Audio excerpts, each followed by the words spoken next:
Hey guys, welcome back to a brand new video here on the channel. So Welcome to Derry, episode 1, entitled Pilot, which is a cute little double entendre and play on words. It was just premiered on HBO Max all over the world, here in Australia, so I just wanted to do a quick little review. So I'm going to be reviewing each episode of Welcome to Derry Season 1. Now the interesting thing is, and for anyone who's not up to speed with the timeline and how this is going to work, they're going to be doing 3 seasons of Welcome to Derry. And I didn't realize how they were going to space things out in terms of time periods, because this particular season takes place in 1962, in the early 60s. But the interesting thing is, with the timeline of all 3 seasons, they're actually going to be working their way back.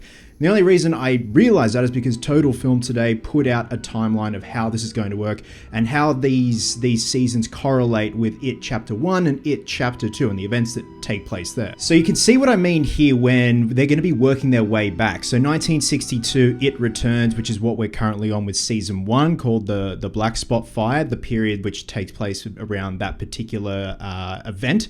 And then obviously in 88, It Returns, Georgie Denborough dies. 1989 is the events of It. Then 2016 is It Returns and Chapter 2 and Derry Funfair Murders. But then working our way back. So when Season 2 hits, that'll be 1935 when It Returns, the Bradley Gang Massacre. And then finally with Season 3 in 1908, where we see the Kitchener Ironworks explosion. So hopefully that all makes sense.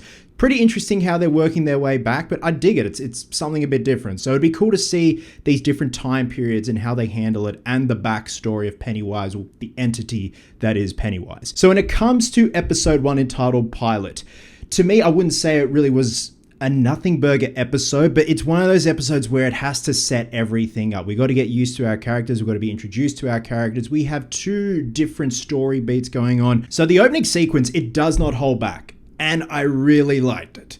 And they're keeping with the theme of weird, twisted, quirky visuals, horrific visuals that are playing with your senses and essentially just fucking with these kids. And going back to the opening sequence, it hooked me in straight away. But then for the rest of the episode until the very end where it got me back in, it's just setting up all these characters, these worlds, these story beats, a lot of exposition dumping, which necessarily isn't a bad thing. I think just you kind of have to play it off as, well, this is an episode 1 thing with most series. You know, give it a couple of episodes, you know, you hear the usual thing of someone say, give it a couple of episodes, give it a chance, and then it gets good.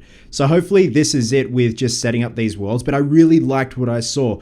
The chemistry, the banter between our kid actors was great. They're all quirky and weird in their own way, and they seem like a bunch of kids that wouldn't exactly hang out together except 2.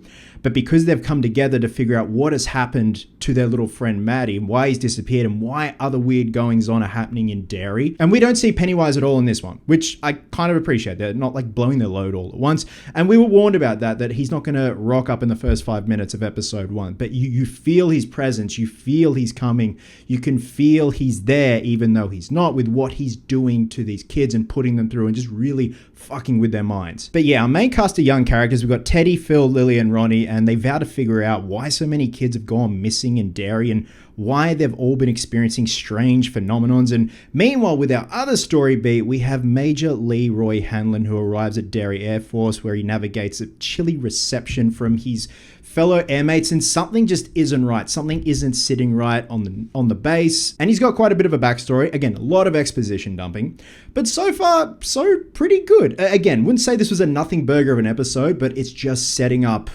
this world, this new timeline, well, not new timeline, this particular timeline that we're following in 1962 in Derry. This is a damn good looking show, guys. So far, I'm very impressed with the production design, the costuming.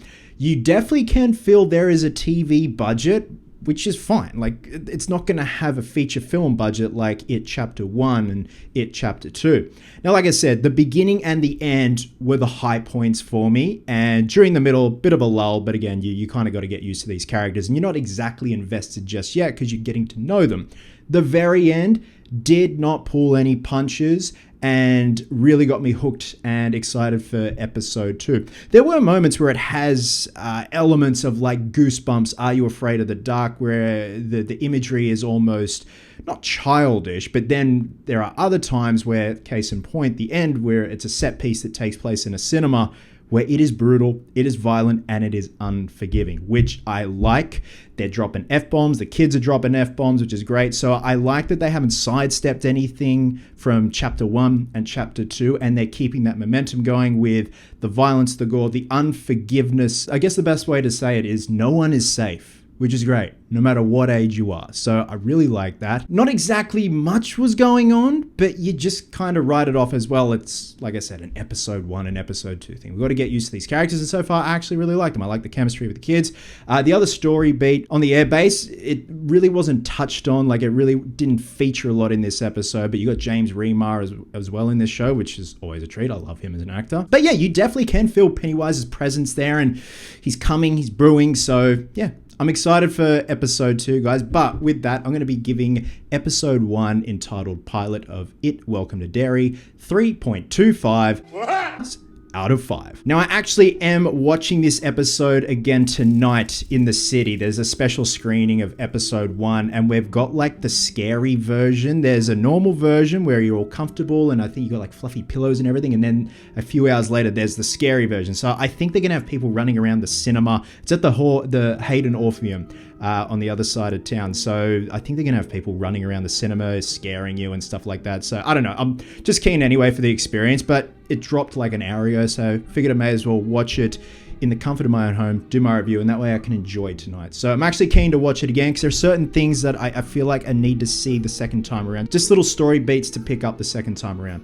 With that being said, guys, drop a comment below. Let me know your thoughts on episode 1 of It, Welcome to Derry. Love you guts, and I'll catch you in the next one.